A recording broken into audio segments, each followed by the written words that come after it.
माता पार्वती ने एक दिन बाबा भोलेनाथ से कहा कि स्वामी ऐसा करिए, आप गोकुल नगरी चले जाइए, वहाँ कृष्ण भगवान है, उनके पास खेती बहुत है और अपना एक बैल है, उनसे एक बैल ले करके उनकी थोड़ी सी खेती ले करके आप खेती कर लीजिए।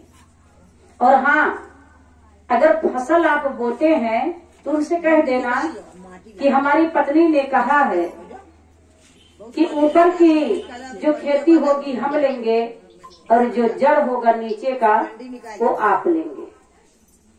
महादेव ने कहा कि ठीक है, ऐसा ही होगा। महादेव ने अपने एक बैल को नंदी जी को लेकर के चले गए कृष्ण भगवान के पास द्वारका। जब वहां गए कृष्ण भगवान ने देखा, कहा कि अरे प्रभु आप मुझको बुला लिए होते। तो उन्होंने कहा कि जरूरत मेरी है, प्यासा जो है कुएं के पास जाता है, कुआं प्यासे के पास नहीं आता है। कृष्ण भगवान ने कहा कि लेकिन फिर भी आप मुझे बुला करके तो देखे होते, मैं कुआं लेकर के ही चला आया होता, आपको आने की जरूरत नहीं होती।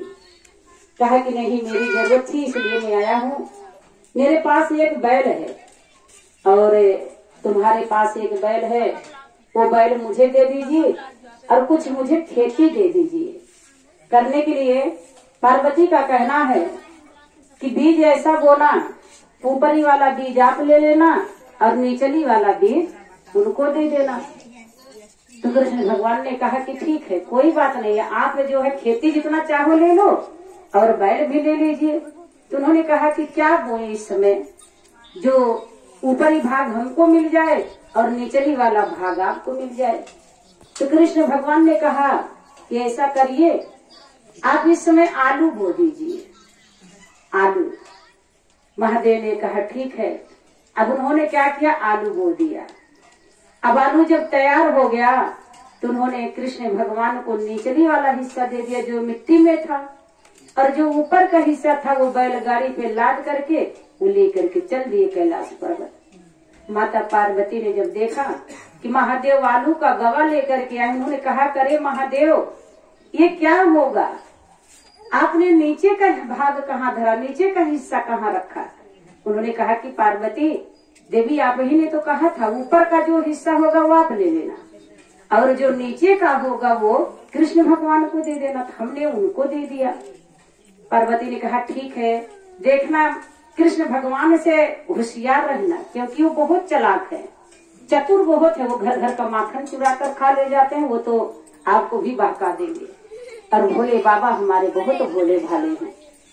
माता पार्वती ने कहा कि ठीक है, इस बार जाइए उनसे कह दीजिए कि ऐसा है कि खेती तो इस बार पार्वती ने कहा है कि जो नीचे का हिस्सा होगा वो हम लेंगे और जो ऊपर का हिस्सा होगा वो आप लेंगे। कहा कि ठीक है, ऐसा करिए कि जा करके आप गेहूं बो दीजिए, गेहूं बो दीजिए। और जब गेहूं बो दिए उसको सींच उच करके तैयार किए तो जो बाल था उन्होंने क्या किया, वो काट करके कृष्ण भगवान को दे दिया और जो नीचे का हिस्सा था वो भूसा हो गया। जब भूसा लेकर के गए उन्होंने कहा कि अरे महादेव ये क्या होगा, ये कौन खाएगा। महादेव ने कहा कि अपना नंदी खाएगा। हम नहीं खाएंगे तो अपना नंदी खाएगा ना। अब माता पार्वती अपने माथा को फिर से पकड़ ली। उन्होंने कहा कि हमने आपको समझाया था कि खेती ऐसा करिए कि कृष्ण भगवान के कहने से नहीं, आप सोच करके बोल सकते हैं। बाबा भोलेनाथ मन ही मन सोच रहे, हमको अगर इतना अकल होता तो हम प्रभु से क्यों पूछते। उन्होंने कहा कि इस बार जाइए उनसे कहिए, देखिए खेती इस बार ऐसा हम करेंगे, जो जड़ होगा वो आप लेंगे, जड़ जो नीचे का होगा और जो ऊपर का होगा उसको आप लेंगे और जो बीच का होगा उसको हम लेंगे। कृष्ण भगवान ने कहा ठीक है, जाइए आप मक्का बो दीजिए। अब वो गए मक्का बो दिए और जब मक्का तैयार हो गया तो कृष्ण भगवान ने कहा कि अब प्रभु ऐसा करिए कि जड़ और ऊपर का आप ले लीजिए और जो बीच का बाल है उसको हमको दे दीजिए। अब बाबा भोलेनाथ फिर वही हुआ, माता पार्वती एकदम क्रोध में आ गई। उन्होंने कहा कि आपने बिन सोचे बिन समझे जो काम कर देते हो, बताओ हमारे छोटे छोटे 2 बच्चे हैं वो क्या खाएंगे। इतने ही देर में कृष्ण भगवान वहां पर लाद फान करके आलू गेहूं मक्का ले करके आए। बोले माँ राम ये लीजिए, जो आपकी खेती थी ये सारा खेती हमने ले आया है, जो आपका अनाज था वो सारा अनाज हम आपको ले आए हैं, आप नाराज मत हो। प्रभु तो भोले हैं, इनको क्या पता क्या सत्य है क्या गलत है।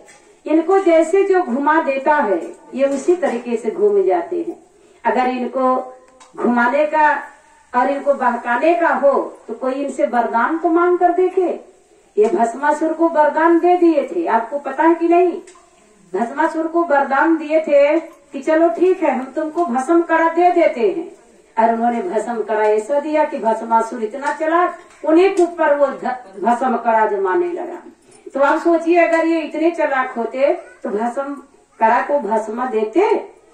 तो मेरे भाई बहन हमारे बाबा भोलेनाथ इतने दयालु है कि एक बार प्रेम से बोलिए उमापति महादेव की।